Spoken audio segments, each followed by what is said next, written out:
À plusieurs reprises, nous notons que Jésus a été ému de compassion en voyant une grande foule dont il guérit les infirmes, Matthieu 14, 14, en constatant que des milliers de personnes n'auraient pas à manger, Matthieu 15, 32, en contemplant la détresse des 2 aveugles de Jéricho, Matthieu 20, 34, en approchant la souffrance de cette veuve qui vient de perdre son seul enfant, Luc 7, 13, en voyant la tristesse de Marie, sœur de ce Lazare, qu'il s'apprête cependant à ressusciter, Jean 11, 33. Ces sentiments de compassion qui embrasaient le cœur de Jésus suggèrent bien les dispositions intérieures permanentes de celui-ci à l'égard de cette foule qui cherchait à le toucher parce qu'une force sortait de lui, qui les guérissait tous, Luc 6, 19. Nous savons bien que la plupart du temps, lorsque Jésus opère des signes de guérison dans les évangiles,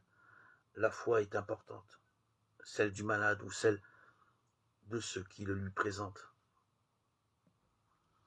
Tel le centurion pour le soulagement de son fils, ou les 4 porteurs de la civière ouvrant le toit de la maison pour déposer le paralytique juste devant le Christ. C'est toujours une force, mentionnée ou non, qui sort de lui, mais elle n'est pas impersonnelle. Tel un genre de puissance automatique, magique, qui traverserait le Christ, celui-ci n'en constituant que le canal, le cas particulier de la guérison de la femme en perte de sang était considéré à part. Cette force, il la communique en participant lui-même à cette communication, se donnant, si l'on peut dire, en même temps qu'elle. Son désir est de rejoindre la souffrance d'autrui,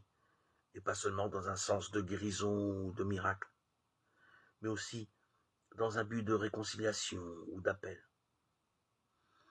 Partout ce qu'il est, Jésus se fait proche de la souffrance, dans ses sentiments, dans sa parole, dans ses gestes, dans son regard.